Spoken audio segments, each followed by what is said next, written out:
ஆண்டவரே, நீரோ என் பாதங்களை கழுவுவது.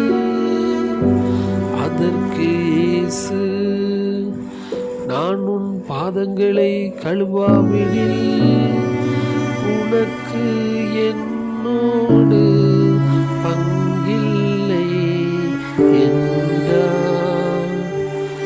நான் செய்வது என்னதென்று உனக்கு இப்போது புரியாது, பின்னரே விளங்கும் என்றார். ஆண்டவரே, நீரோ என் பாதங்களை கழுவுவது.